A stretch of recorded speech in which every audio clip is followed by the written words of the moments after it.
So my coffers are running low and I've got to refill my 308. So I bought brass from the brass man for all your reloading needs. This is 308 Lapua brass. Lapua is the best brass. And so we're gonna just kind of walk you through my first couple of steps. First thing we're gonna do is go to my case prep pad. That's got RCBS case lube. I've already been doing this for a while, so I'm not gonna add it. So I'm just gonna roll my case. Don't want too much or else it'll dent the case. We set it up in our die, our shell holder, hit it with our die, it pops the primer out.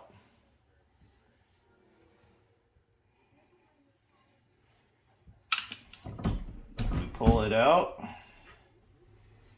So now we have size, we bump the shoulder back, we've closed the neck up, and then the expander ball brought it back to the right size.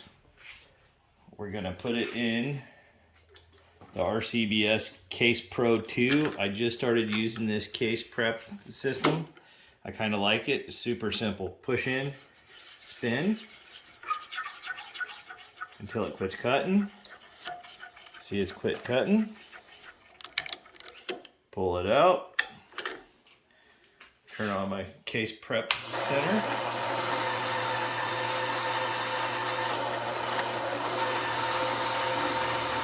Just knock the inside and the outside burr off, so I kind of run my fingernail around it and see if I can feel anything.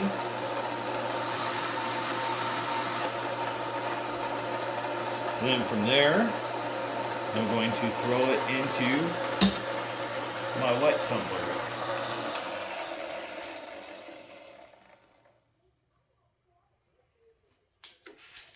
And I'm just going to do that to the whole case.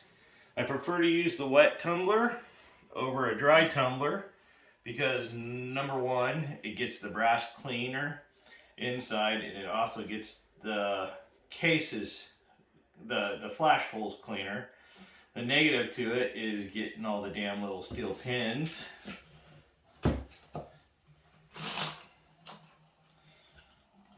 These things. Out of the cases. But ultimately, for precision, that's what I'm going to use. If this wasn't precision stuff, just stuff I was going to burn at the range, I just use a corn media because, well, I just don't care about it. Anyways, those are my first couple of steps. Any other questions, leave in the comments below. So we have tumbled our brass. We used Hornaday solution, and we used ultrasonic solution, which I never used before. And we used steel media, like we talked about. It tumbled for roughly 3 hours. Let's look and see what it looks like. Wow, that looks freaking amazing. That looks better than brand new. So, I don't know if you can see, but these are absolutely just, I do good work. That's all I can say. So now what I'm going to do is I'm going to anneal the brass. We're going to come over here to the annealies. I moved some more stuff into my garage out of my other work location into my new garage here. And so I have my settings set. We're at 49% on the speed. We're turning up the gas.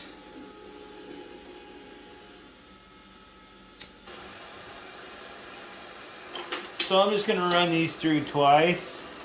Once to just kind of dry them. It wants to actually anneal them. I got to make sure my flame's hitting in the right spot and kind of just get this thing annealed here. Well, sometimes with these annealies, it just doesn't like to pick it up. And keep in mind, you got the flame right at the base of the neck. Okay, so I ran these through once just to dry them off, get the water off. It was just kind of a really fast cycle. So now what we're going to do is we're going to drop this one in. I've got it set at 49%. And we're going to look at where the flame's hitting. The flame's missing. We want it right on the shoulder. We want it right center. So let me kind of turn that down some. Let's try another one here. These are kind of like... So it drops. Alright, so we want it right up the shoulder. At the intersection of that shoulder there.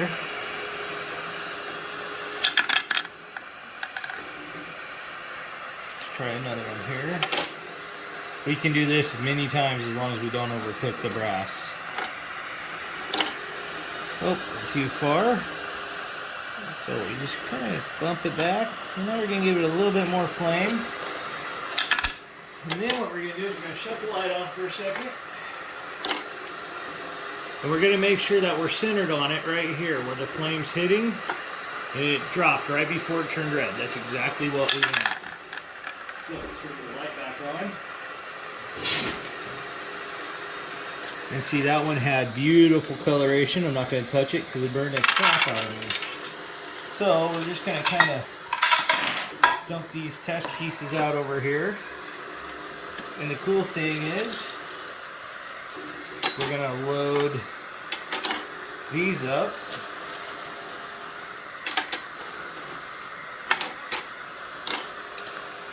What we're doing is we're softening the shoulder so we get continuous neck tension every single time. Exactly how we want it. Yeah, I'm going to bump it out just a little bit and turn the heat down just a bump. Until we get that nice pretty color just like that. That tells us, number one, that we're not overcooking the brass.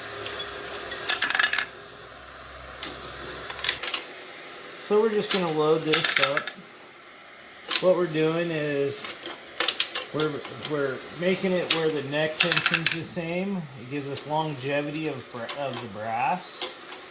And it helps with accuracy because the bullet seats, and you know that you have equal tension on the neck. Some guys do this in the garage. They don't buy these machines. They just use a propane torch and some pliers. Problem with doing it that way is you're not getting even spin. So that brass is spinning there. I don't know if it shows up on camera. It rolls on that wheel. And so I'm going to sit here and feed this.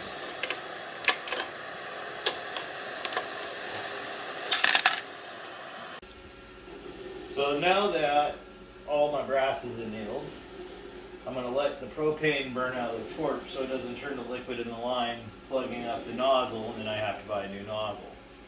Our next step is bullet selection. Today, I think we are going to play with some Hornady 168 grain LDX match. The whole reason is I actually had to buy ammo this hunting season. I'm not exactly happy about it.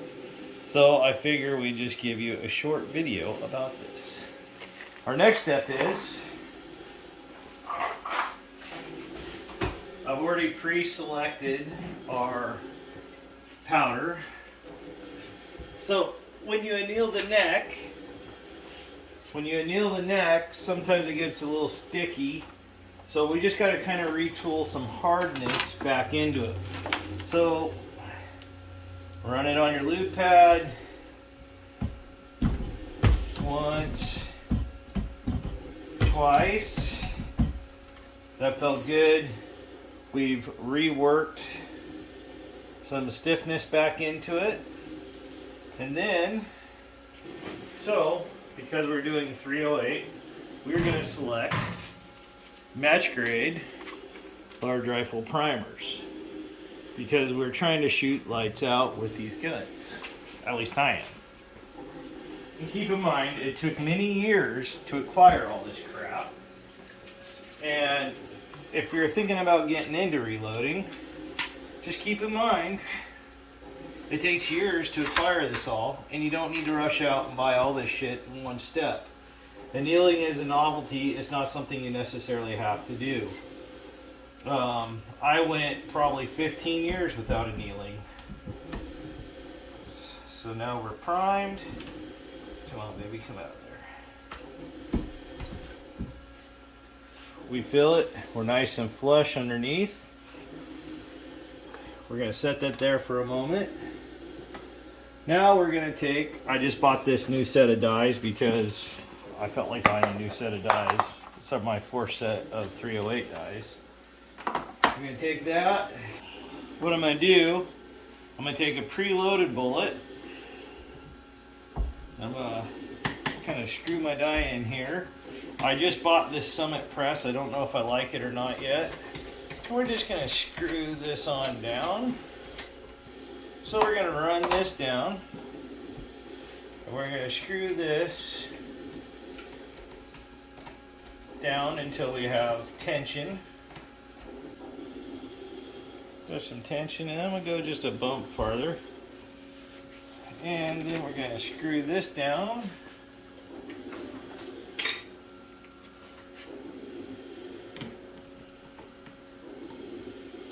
One of the reasons I don't like this press is that right there. So keep in mind, this is the part of the die that seats the bullet. And I'm not going to tighten that down yet like I did this other die. I want to make sure it's on there. I kind of put my hand in crap. Okay, so that's firm. We're just going to come up on it. Okay. So now we have our primed case. Let's move my box of primers. We're going to come to our book. So we are going to be using Reloader 17. Reliant Reloader 17, and it says we can go up to 49.1 grains. These over here, oh, I can get around. All these over here are books I have bought through the years. My 1981 Spear book, this book down here, there's loads so hot in there, it blows the loads in this book out of the water. But because we have new bullets and new powders, I can't always use those books. So I know I can go hotter than that, but for this one I'm not. So I got this from Home Depot. This is the best scale I ever made, or ever bought. You can get an auto drop like this. You can adjust this, come up twice, down twice, it drops powder in your case, dump it in there. Then use your trickler to fine tune it to take or get away. Or I've had this Lyman auto drop for 20 years. I absolutely love this. I'm going to run this at 48 grains of powder. Enter. Because I'm going to be right around, try to get around 2,600 feet a second. While that's dropping, we're going to open this.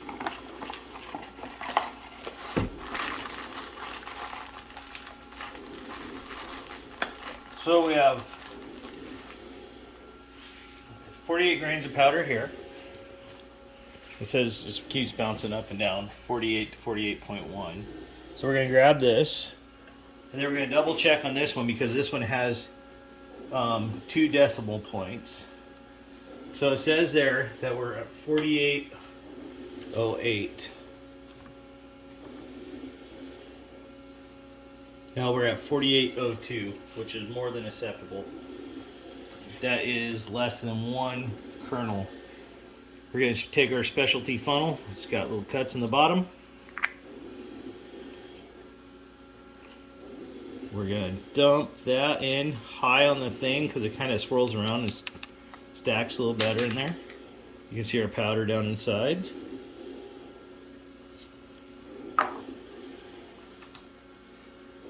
We're going to take our bullet.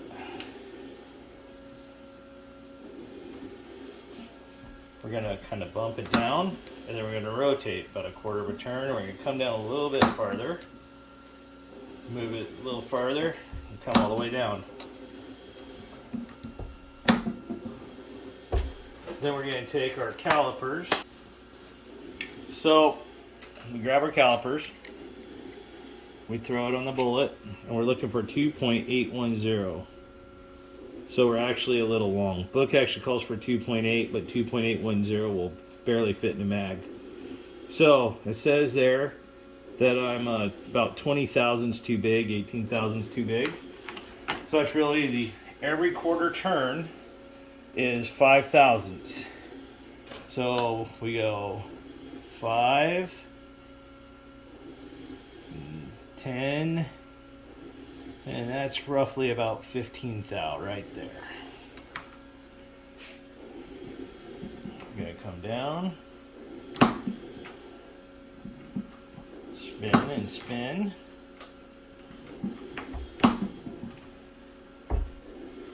Remember, our number was 2.810. Oh, 2.85. So we just back that up, just a fuzz.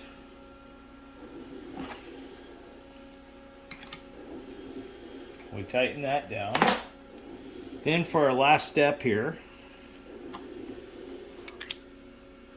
so we drop it in our case gauge.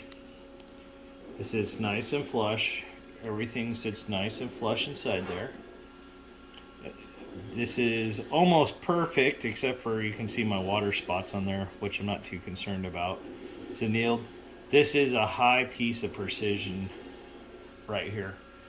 This is what you get when you take the time to manufacture your own. For the next video, maybe we'll take this out to the range and see what a five shot group does. This is Rouge Brass, which is a subsidiary of Lapua Brass. I've never run these LDXs, but in the apocalypse, it's hard to find any kind of round for hunting. This is factory. When I get to Lapua Brass, that's the difference between the two. If you know, my brass looks almost brand new except for annealed. If you have any questions, leave in the comments, and thank you.